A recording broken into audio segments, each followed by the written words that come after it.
We are delighted that this week's episode is sponsored by the Animal Guys, who tour the UK and Europe educating audiences about all creatures, great and small. Having just completed a sellout theatre tour, what makes the Animal Guys different is they've developed an entire show that involves no live animals. They truly believe in learning through laughter and educating families today so that we can save the animals of tomorrow. To find out more and for tickets to their tour, just Google The Animal Guys. We all know how important sleep is for both mental and physical health, but some people really struggle.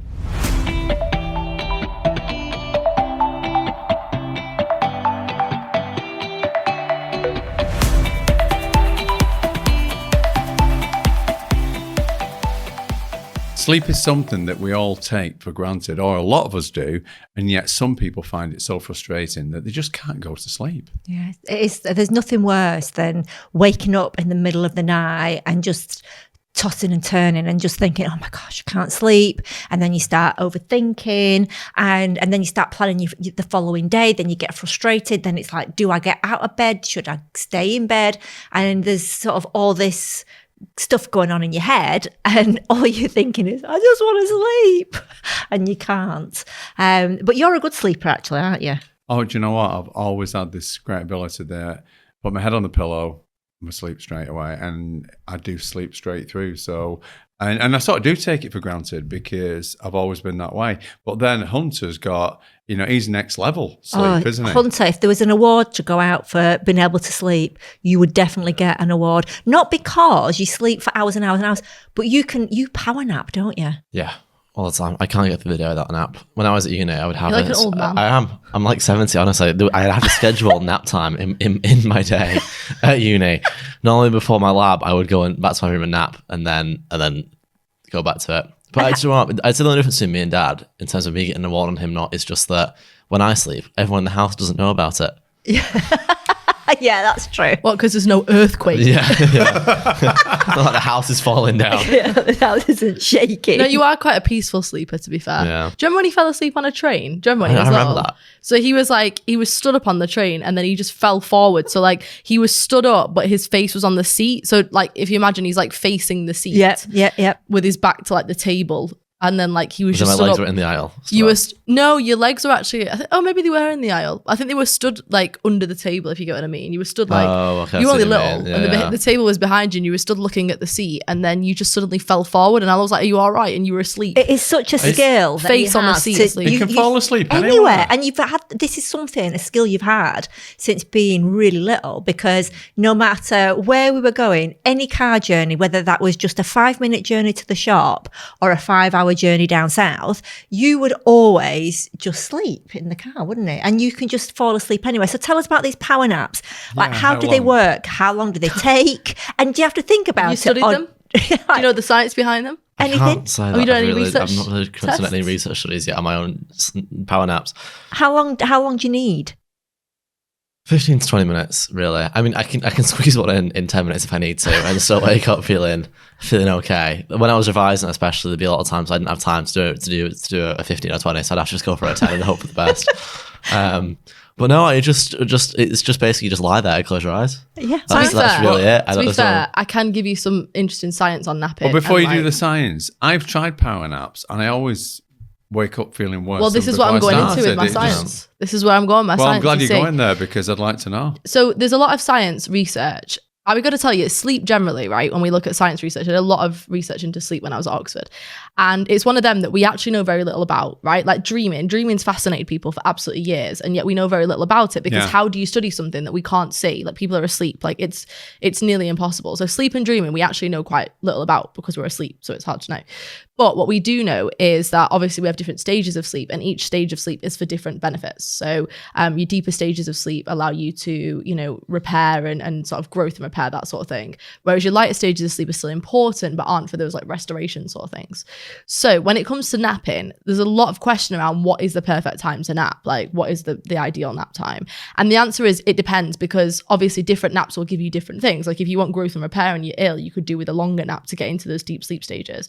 But in terms of the situation Hunter's talking about here, where you've not got very long and you want to have a quick nap, and most importantly, what you said there is you don't want to feel groggy, right? Because the reason why you feel groggy is because you've been woken up in the middle of like a deep sleep stage. So that's why sometimes you can go to sleep and you can wake up feeling more tired. And it's like, how have I had such a long sleep yet I feel more tired? It's because actually, generally, when we're having those longer sleeps, we're actually getting that restoration, that bit we've sort of missed, and we're having that deeper sleep. And then you wake up in the middle of deep sleep, usually by an alarm, right? And you feel so groggy and like exhausted because, and actually in the long term, it's been better for you, but you feel rubbish in the moment because you've been woken up in this deep sleep. So the answer to this perfect nap question is debated, right? In the world of science, it's very debated because some people are like, yeah, well, this nap's better because you get deeper sleep. And some people are like, yeah, but this nap's better because you don't wake up groggy. But I'm going to share with you a top tip. So this is my science corner coming straight out here, which is what I term the coffee nap. Okay. Now this is my absolute life hack. So when I was at Oxford and I needed, like Hunter said, to have a nap because I was like revising, but I didn't want to have a nap too long because I didn't have time, but then, I didn't want to get into that groggy stage, but I needed to recover. I would do what we call a coffee nap. So basically what the coffee nap is you drink a cup of coffee, right? So you have this caffeine and then you nap. And you might think, well, that makes no sense because like you're going to be more awake. But alas, I'm going to explain. So you drink your coffee. Caffeine usually takes around 20 to 30 minutes to kick in, right? Get in your system. So what you do is you drink your coffee, you go to sleep. Now, granted, this requires you to be someone that can go to sleep quite quickly because otherwise it's not going to work. But I'm talking like when you're absolutely exhausted and you've not really got time to nap and you need one. So you drink your coffee, you go to sleep, you set your alarm for 20, 25 minutes, and then you wake up. The reason why it's so great is because you've not yet gone into deep sleep. So you feel refreshed, but you've not gone into that groggy state. And by the time you wake up, your caffeine's kicked in, you're bouncing off the walls. Wow. That is one hell of a hack. I know people have done that at uni, but they've done it with alcohol and or weed instead. I mean, I don't know how that works. I don't know if I'd recommend that one, but I don't know how that works. Alcohol or weed, no. But the coffee nap, it's a genuine thing. And if you look into it, like there's now science research into it. There's like science papers, Psychology Today, like they will say this is a legit thing. And I used to use it at Oxford so much when I was like, I'm so tired, I can't revise anymore, but I'm still going to revise my finals the next week. Coffee nap. Yeah. So when they do those science studies, and they have people doing that, do they pay them to participate? Yeah, so we actually have sleep labs at Oxford. So like a friend of mine actually got a job doing the night shift. So literally he would just sit in the labs, do his work whilst he was watching people throughout the night, literally just check they're sleeping okay. That's it. And so basically getting paid for sleeping, isn't that a dream job? Surprised I didn't see it was going that direction, really. I clocked onto it almost straight away. Trying to give the science, trying to keep it serious. He drags it down. It was a question. I mean, it might have been a joke, to be but fair, it could have been a question at the same time. He did say it was a dream job because he got paid quite a lot of money. You know, he was a student and he already was someone that used to kind of be nocturnal, right? Like he used to be awake like at nighttime working late. So he was like, I can just sit there and do my work, keep an eye on these people sleeping, you know? Yeah, but the thing with sleep is that we all require different amounts of sleep and we all can function on different amounts of sleep. So, and that also changes in our lifetime and dependent on what age we are. So, you know, as obviously babies wake up frequently. Liv, you were a good sleeper actually as a baby. You were sleeping through from 2 months old. Hunter, you took a bit longer to get you into some sort of a sleep pattern. It's now, though. It's an adjust, took it and ran with it. Once I got it. Yeah, once you got it. It took you a little bit longer, like riding a bike. Once you figured it out, you were off. But yeah, I know that like you, Nick, that's one thing that Nick and I are completely incompatible with is the length of sleep. Because I like 6 hours, 7, I'm up and down in the night, and I can go straight back to sleep again. I mean, I have no problem falling asleep, but then I do wake up in the night, not loads, but I do wake up. Whereas your head hits the pillow, boom, out. That must be where we get it from. Yeah, because everybody else in our house is a good sleeper. But I will say though that there is, you are right with what you said there about like everyone needs different amounts of sleep, and I think that's really important to listen to your body because we often hear, don't we, like on social media or in the news or in the media, whatever it might be, that we all need 8 hours sleep. That's like a common message, isn't it? You need 8 hours sleep a night, and the truth is that actually it's usually between 7 and 9. But 8's the average. That's the average person needs 8, but some people need 7. Maybe Hunter, for example, needs 9. And therefore, if you are only getting 8 hours a night and going, well, that's fine because that's all I need, actually it might not be what you need. It might be, you might need a lot more. If you're waking up every day feeling tired, if you're struggling to get through the day because you're fatigued, you are not getting enough sleep, and you need to be sleeping for 9 hours and listening to your body. You see, that's where I know that I'm not fatigued, because I can sleep 6 or 7 hours, and most of the time, like pretty much every morning, I can wake up and go, yeah, it's another day, and I'm like, and you don't crash in the literally, evening. I don't crash, I'm fine. However, there were times in my life where I really struggled with sleep, and this is something that I really wanted to talk about, because I think that when you're not sleeping, people feel so bad, you know, not just because they can't sleep, but it also gives you opportunities to dwell. When we're sleep deprived, we're more irrational, and then when we're sleep deprived, we want to eat more, because obviously the hormones relating to food, whether that's leptin or ghrelin, the one that makes you feel hungry or the one that makes you feel full, are affected in the wrong way. So we actually feel more hungry and it takes us longer to feel full. However, which makes sense, because if you're sleep deprived, you need energy. Of course. Your body's Yeah. trying to run Of on. course. It's like trying to drive a car with no fuel in it, Yep. you know? So you're going to struggle. So inevitably, you're going to go to food for more energy and power, right? Of course. And you usually crave the wrong things, because fast energy, sugar, right? So anything that is going to give you that fast energy buzz, like sugary things, are going to make you feel better when you're absolutely sleep deprived. So then you're going to feel worse in the long run, because you're eating things that are actually not great for you. and then But you feel also you've still then, because you're eating late at night, for that energy, you're then still digesting it whilst you're asleep, so you don't go in that deep sleep. And True. you know, one of the key things I think is don't eat after 8 o'clock. Yeah.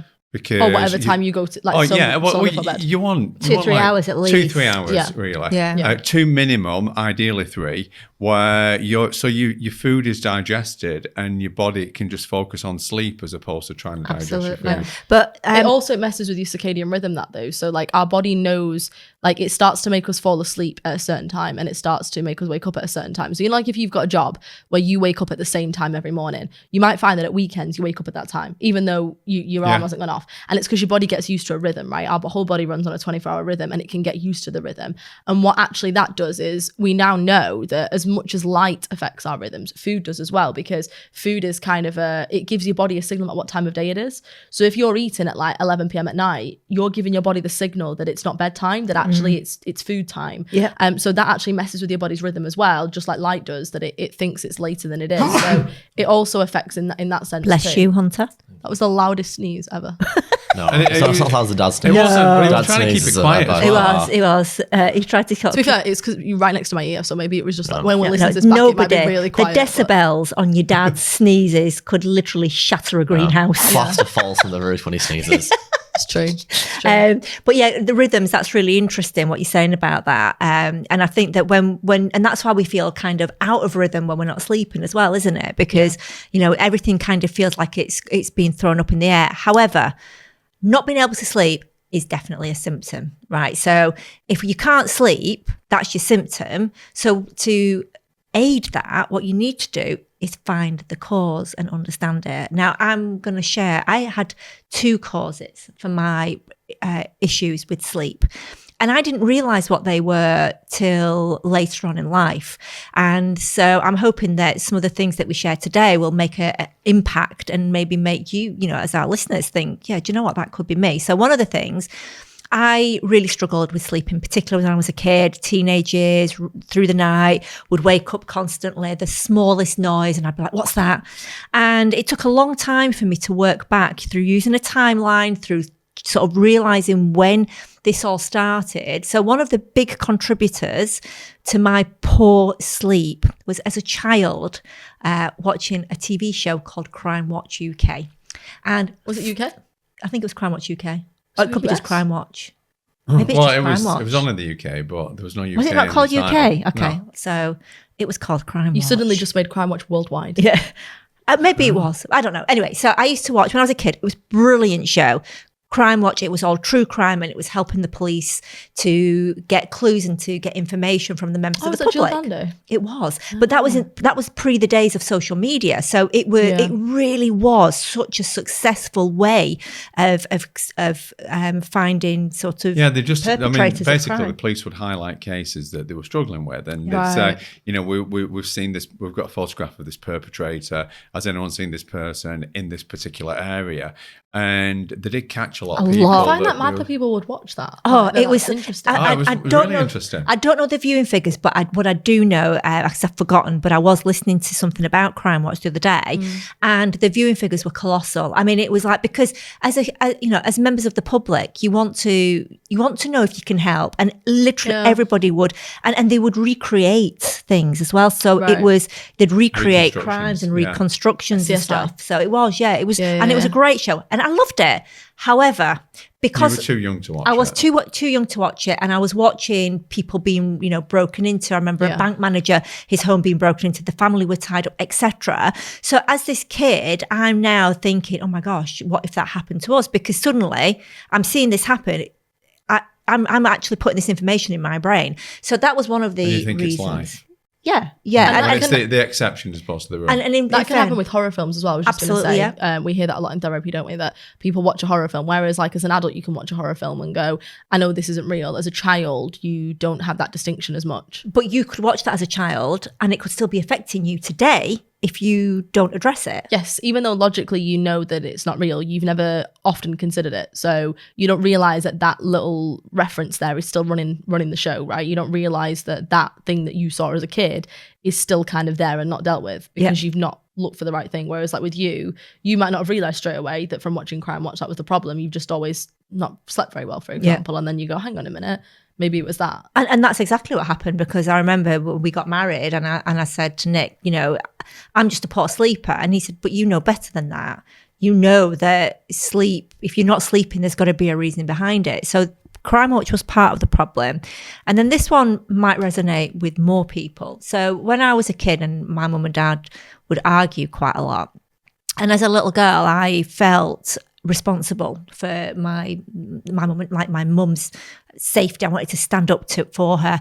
And so when... that's such a common thing, but it makes absolutely no sense, does it? As a little girl, how, if your dad's getting violent, how you're going to stop that? Yeah, well, I'm talking like verbal at the mostly, but yeah, I would not want to go to sleep at night because I wanted to make sure that my dad came in and that there was peace in the house. So I wouldn't allow myself to go into a deep sleep, or I would stay awake to make sure that everything was okay and that there was no arguing before I could go to sleep. As a child, you can be a peacemaker. I know, but that did. Yeah, no, I understand. I understand the reasoning from a child's perspective, but looking at it from an adult, it just doesn't make sense. But it affected my sleep terribly. And that was why I would say I was both that combination of Crime Watch and listening out and making sure my mum and dad weren't arguing. That is what I then created this habitual behaviour of being a light sleeper. I think that's a really common one though. Like I genuinely remember speaking to someone not even that long ago who, same situation, but their parent was in a violent relationship and would constantly stay awake because wanting to check, if they needed to step up in the situation. Yep. And I think that that's such a common one that we hear so often, that even though, like you said, logically it doesn't make sense, what could you do? But it's just that, if I'm awake, I'm alert, then maybe I can help in some way. So I think anything that, basically, if as a child there was any unrest or any sort of issues in the home that meant that you needed to be on high alert, we often just don't acknowledge that, and therefore we don't ever switch that off. We don't realize that we're no longer in that situation and that it no longer applies. I think as well, when especially if you're watching Crime Watch, something like that, or if you're exposed to that as a child, it can make it seem so much more prevalent than it really is in the real world. So when you grow up and you're out of that situation, you feel like it's everywhere and it's all around you because you've been exposed to it so much. So but in reality, it's so rare that anything happens. Yeah. It's true. And even if you didn't watch Crime Watch, but you're a kid and somebody next door but one got broken into in the night, then suddenly you're on high alert again at night. What about at uni, Hunter? Do you find, and we know that you're a power napper and you can just, proficient at just falling asleep anywhere, anytime, any place. What about, like, so now you're at uni, like, once you go to sleep at night, let's say you heard other people outside, does that wake you up or no? Not really. I don't think I've ever been woken up by people outside. No, I No, just not that you. I'm aware What of, about I you when you were remember. at uni? Could you sleep through? I did have a couple of occasions where people were like partying and it was like really loud and like that would be a problem. But I also am quite a deep sleeper, and I do remember when we were in Vegas and there was an earthquake. And you three were like, oh my God, there's been an earthquake. Like, did you feel it? And I didn't even know. And I woke up in the morning, you were like, did you feel that earthquake last night?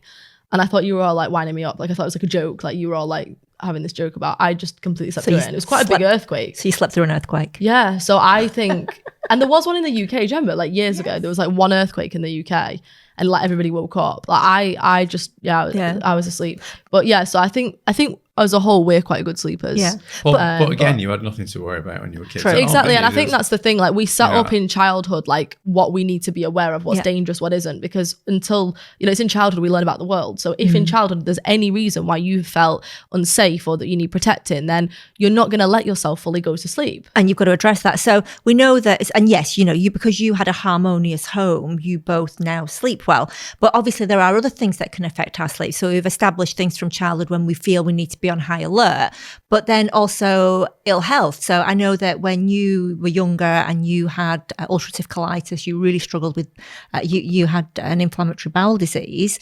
I know that would make you incredibly tired and lethargic, but did you know that was the cause at the time? No, I didn't at all. And there's a difference between tiredness and then exhaustion, which you get from an inflammatory bowel disease. So, and those two things are quite different. And it's funny actually, because it's only, I suppose, in recent years that I've realised that there is such a definition between the two, where you can be tired and you can get through things when you're tired, but when you're physically exhausted, you just can't do stuff. So yeah, so that's different. But what just going back to you though, Eva, there was a third thing that was stopping you sleeping, which was when you had kidney failure when you were little, because through the kidney failure, to help you through that, you had to be woken up at several times in the night to drink. Did. Yeah, I was in hospital for a very long time when I had kidney failure, and they did wake me up very frequently in the night, and they would make me drink. It was nice. It was like a barley cordial, and apparently that was good for flushing out the kidneys. I mean, I'm no spring chicken, so it was a little while ago. Well, interestingly, obviously we're saying that nobody really is born not being able to sleep or having insomnia in any way. So it's something that's happened in your life, and usually in childhood. But for you there's three stresses that happened in your childhood. And it goes back to what Liv was saying about circadian rhythms. My rhythm had been interrupted. So that was my rhythm. My rhythm was awake, asleep, awake, asleep. And so that's, you're probably right. But another factor in messing up, in messing up circadian rhythms is, so like Granddad, he was given sleeping tablets at one point in his life, sort of in the last sort of five years or so.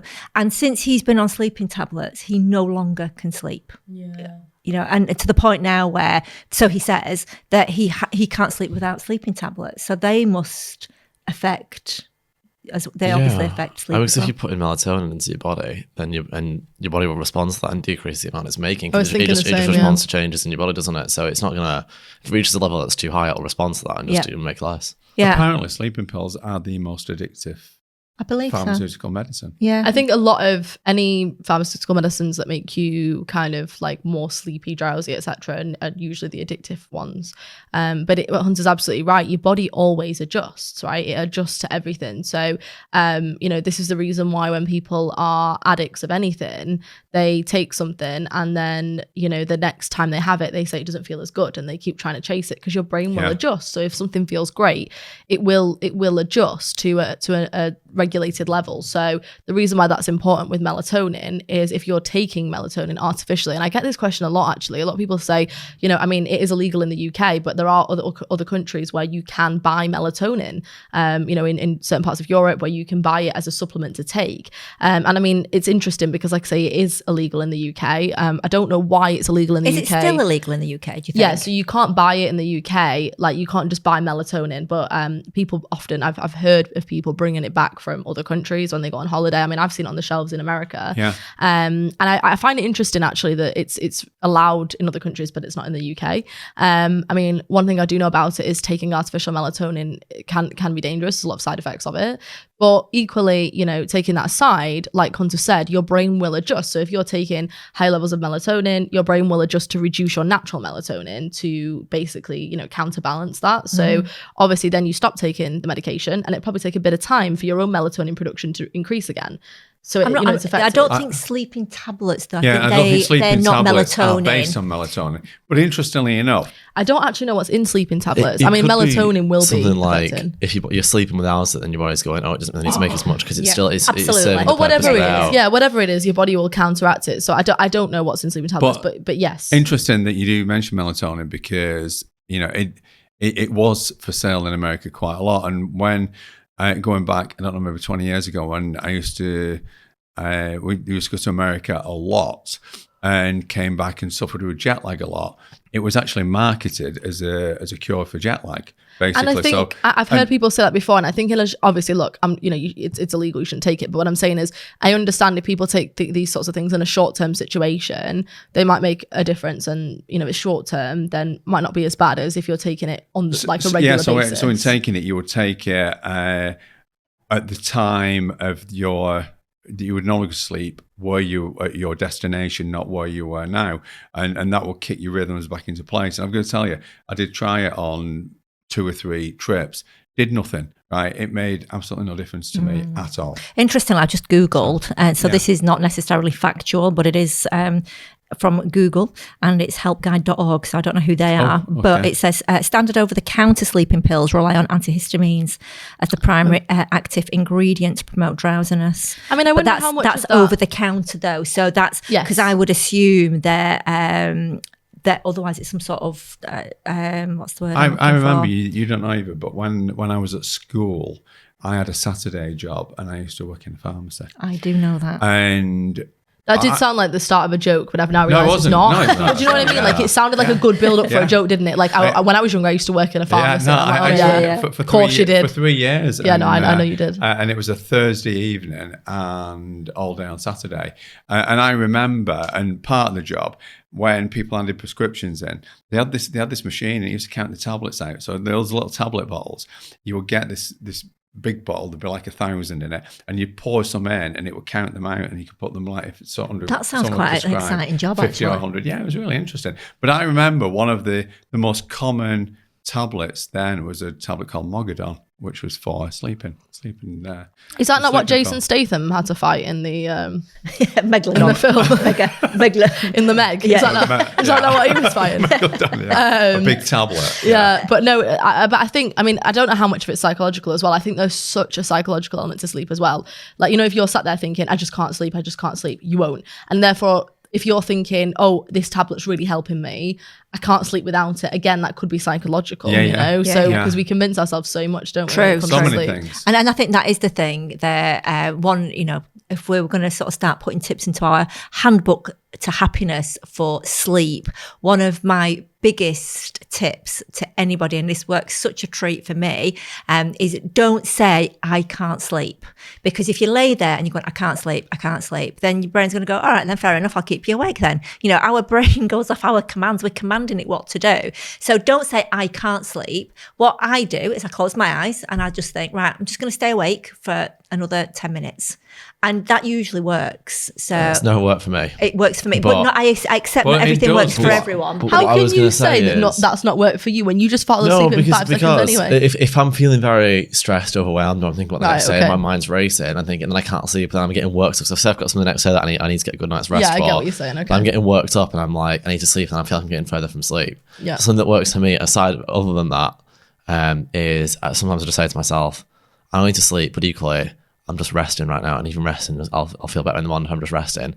And even that just kind of takes the Yeah, the edge off. emphasis You know, out. it Yeah, takes the yeah. emphasis off. So I'm like, even if I'm not sleeping, I'm still resting. I'll still wake up feeling better and feel rested. If I'm just lying here, I'm just kind of, you know. I think the key thing and is that focusing on just- something else, isn't it? Yeah. Because when you're Yeah. focusing on I can't sleep and that becomes your entire focus, that's all you think about, and then you get anxious and then you're never going to sleep. Whereas whichever technique you want to use, like Hunter said, focusing on, right, well, I'm resting anyway, then you're just taking that heat out of it. I or if like it's that. saying I'm just going to stay awake a bit longer. And Well, I've got a how third many one. times have been in that situation before you go on the third one, where you're watching something and you're watching a film and you start falling asleep and you say to yourself, I just want to watch the end of the film. I just want to see the end of this episode, and you never do. But again, it's you because fall you're asleep. focusing on something else, though. You're not focusing on trying to get to sleep and panicking about it. You're focusing on something else, so you're shifting your focus. And so, yeah, you're absolutely spot on. And a third one that I heard fairly recently, which I've actually never tried myself, but I've heard good things about, is to imagine that you are in a building or a house that you know, but hasn't got negative emotions attached, because obviously then you're going to feel negative emotions. But imagine that you're going into a building, so it might be like your grandparents' house or a friend's house or whatever. Okay. And literally imagine yourself doing a tour of that house. So you focus on the house, you imagine walking up the drive, walking around the kitchen, and imagine that you're like showing someone around the house. Yeah. And apparently, if you do that, you'd never complete the house. I love that. But Really? again, I can imagine, I've never tried it, but I can imagine why it would work, because again, you're not focusing on, oh my God, I can't sleep. Yeah. You're literally focusing on, you know, they say counting sheep, don't they? It's because you're focused on something else. You're shifting your focus.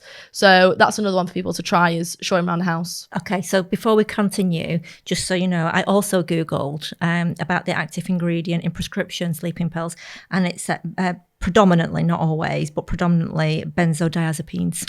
Ah, okay. So right. benzodiazepines are highly addictive.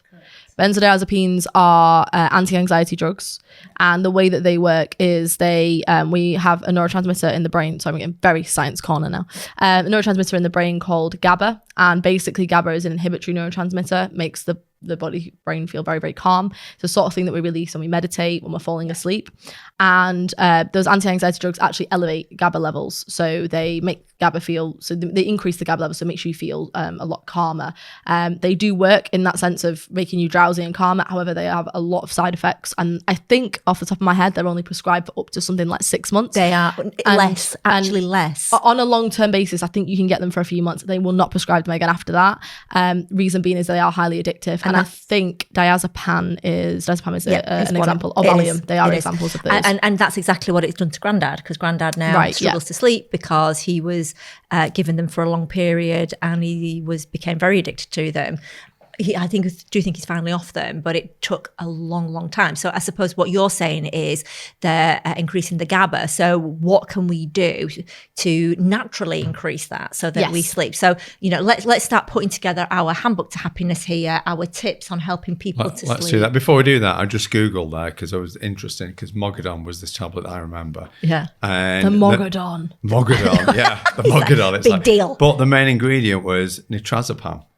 Okay, is that Okay, similar to so- again, diazepam? it's part of I the assume it's a benzodiazepine diazepam family, I guess. Derivative of some So, sort. who Yeah. wants to go first? Let's start putting together our tips to our handbook for happiness to help people sleep. Liv, do you want to go first? Yeah, so I've got some little natural neuroscience-y tips of things that we can do to sort of give those same feelings of the benzodiazepines, but naturally without having to take any medication. So one thing that I would recommend is if people are interested in trying yoga or stretching, doing those things right before bed is really, really good, because it releases tension that we might be holding in our body, which all those things can prevent us sleeping, and this can start to relax the body and help you to get into a state of sleep. The other thing that I really, really like is as we're falling asleep at night, our body temperature drops and we start to release melatonin, which is our natural sleep hormone. And one thing you can actually do is to have a hot bath before you go to bed, and it mimics that same sensation. So when we have a hot bath, then we get out of the hot bath, our body temperature naturally rapidly drops. So in doing that, it mimics that temperature drop as we're starting to make us feel sleepy, basically, releasing melatonin and making us start to feel tired. So that is another natural way you can induce those same feelings. Another thing is listening to music, like calming music can be really, really helpful. It's good for mindfulness because you're focusing on whatever you're listening to, and that can be whatever you find calming. That can be classical music, that can be white noise, that can be sounds of the ocean, which actually been found to increase sleep quality, sound of the ocean or sound of rain. And white noise has been shown in research to actually help us to fall asleep faster. So those things actually are very, very calming, relaxing the body, but also encouraging that mindfulness as we're focusing on something else rather than focusing on actually having to sleep, basically. And my very final one on my little neuroscience tips is, which we hear all the time, but is to avoid blue light. And I cannot stress that enough because, as I said before, our body runs on a 24-hour rhythm, and that is sort of entrained by light. So blue light, which is the light that comes out of your phone, as opposed to your yellow light, which comes out of lamps. The blue light is the exact spectral composition of daylight. So when your brain picks up that blue light, it assumes it is daylight, and that will naturally mess with our rhythms, thinking that it's earlier in the day, and it will prevent us from sleeping because it thinks that we are falling asleep when we shouldn't, basically. So it will suppress the melatonin, and it will also increase other things that keep us awake. So not looking at your phone, not looking at iPads, laptops, all those things near the end of the day. The less you can look at those screens later in the day, the better. Because that will keep us awake. Those are all very interesting points, particularly the bath. I think that is absolutely, I didn't realise that was the concept behind it. Boys, who wants to go first? I'll go. So exercise, do some exercise every day, even if it's just walking, because exercise is so important beyond sleep, but exercise and create a routine when you go to bed. The better your routine, so if you go, right, okay, I'm going to be in bed by 10:30 or 10 o'clock or whatever it is, and try and stick to that routine, because you are getting your rhythms used to sleeping at that time. And don't eat for 2 to 3 hours before you decide to go to bed. Hunter? Highly recommend naps. Yeah. They're great. Just really, I don't think I get through a day without a nap. But beyond that, just as I said before, if you're feeling stressed out, you need to get to sleep, and you can't get to sleep, just being like, I'm resting, that's fine. Kind of takes the edge off. So it takes the pressure off that a bit, doesn't it? I didn't realise that I've said that in the past. Really? Yeah, I'm just like, there have been times when I've not been able to go to sleep for whatever reason. Just trying to process things. And I've said, well, you're just resting. It's as good as. I didn't realise I used that technique. But also one thing that's made me think about something else. If the times when I've not been able to sleep, which are few and far between, it's also because I've been working on quite a few things in my head. So pen and paper at the side of your bed, and get those things out of your head, write them down, and go, right, okay, I can deal with them in the morning. And give yourself permission to deal with it in the morning. Yes. Yeah. So give yourself permission, go, right, that can wait, and I will deal with that first thing in the morning. I've got my list, and now I'm going to go to sleep. And I was going to say as well, that's a good message for children about the just resting. If children, if any parents listen and children say, I'm struggling to sleep or I can't sleep, so as to not encourage them to get stressed out by that, to say to them, it's fine as long as you're resting, just get some rest and you'll fall asleep when you fall asleep. I did use that with you both. No, you did, and that's what made me think about it, because it's not making a big deal out of it then, because the bigger a deal we make out of it, the more stressful it gets. Yeah, of course. And one final thing I just wanted to add, sorry, before you wrap up, is I forgot to mention meditation as well, which is also fantastic for helping to start that mindfulness, focusing on things and calming the body down, stopping thinking about the stresses of the day, which you can find great guided meditations on YouTube. And my very, very final thing was, if you do know where this started, i.e. there is sort of a specific incident like with you in the home, is to address that. Obviously seek therapy, find someone to help you with that, and looking at identifying basically how to counteract that and realize that it's no longer relevant. You're no longer in that situation, and you're no longer in a place of danger that you need protecting. And so, did you want to I was going to say something as well, just quickly. I don't know if anyone does this, but when you drink and you feel like you can sleep alcohol, and you feel like you fall asleep a lot faster, don't use that as advice to fall asleep, because your sleep quality is so much worse when that happens. It's alcohol prevents you getting in those deeper sleep stages anyway. So even when you think you've got to sleep, you haven't had a restful sleep. Exactly. So you feel exhausted despite any alcohol sleep you may have had. Yeah, because it doesn't put you into that really deep sleep, does it? So that's and, exactly. And if you've got loads going on in your head and you feel you can't sleep because of that, you've got to say to yourself, I wonder what my next thought is going to be. That's the one. Good way to clear the head. Yeah, that is definitely a really important one. And Hunter stole my alcohol one. Sorry. Nick stole my writing a list, and also what's my next thought going to be one. However, fortunately, I still have a few more up my sleeve to share with you all. So Like a That's wizard. really interesting because you've got no sleeves. Yeah, absolutely. Yes. Is that? I've just realised where that comes from. That's a magician thing, isn't Yeah, it? it is. Yeah, it is. Because Yeah. they put like tricks up their There Up the you go. sleeves. sleeves. See? Wow. There No you go. sleeves. But yeah, I think ultimately, look, if you're struggling sleeping, do appreciate this is a symptom. So what is the cause? Do have a look from things from the past. Is there something that is keeping you sort of on guard, and that you feel that you may have been unsafe, so you're now risk assessing consistently, as that can have a big element to it. Also hormones, one thing that I definitely, and I know that a lot of other women I've spoken to who have been in perimenopause, sleeping suddenly just goes right out of the window, quality of sleep due to hot flushes. However, research is sort of showing that when we're going through perimenopause and menopause, that also is decreasing potentially decreasing the creation of melatonin. So, around that time as well, with hormones, that can have a very distinct impact on your quality and level of sleep. Things that can also help, obviously, don't eat spicy food, don't eat spicy food too late at night, alcohol, which Hunter mentioned also. But the other thing is to keep your room cool, I like calling, I don't know what they're called really, but I call them sleeping goggles, like a dark room. Eye mask. There we go. Sleep mask. Sleeping goggles is far more exciting. Sleep mask or eye mask? Yeah, eye mask. Make it sound like they're going to do some hardware. Okay. Eye masks also are really helpful. Don't say I can't sleep, just I'm resting, or I'm just going to, with your eyes closed, I'm just going to stay awake for another 5 or 10 minutes.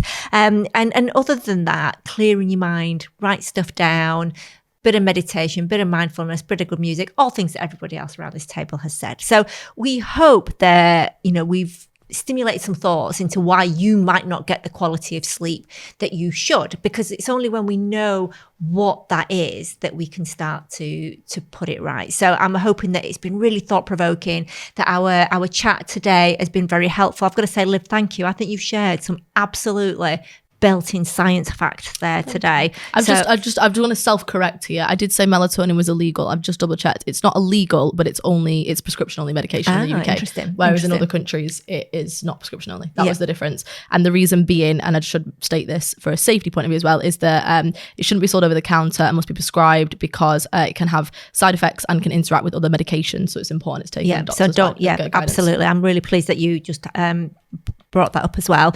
So really hope that today's episode has helped you, but helps you to have a peaceful night's sleep. We hope that you've enjoyed today's episode. If you have, we would be very grateful of a like. Do subscribe, do send us your messages. If there's anything that you want to ask from us, then you can drop us an email to admin@speakman.tv. And if you're watching us on YouTube, then please do tell us how you found these tips and whether there are any topics or if you have any questions that you would like us to cover. On that note, have a great day, sweet dreams, and we hope to see you again soon. Thanks so much for joining us. Wherever you're listening to this podcast today, do be sure to like, follow, subscribe, and we'd be incredibly grateful of a 5-star review.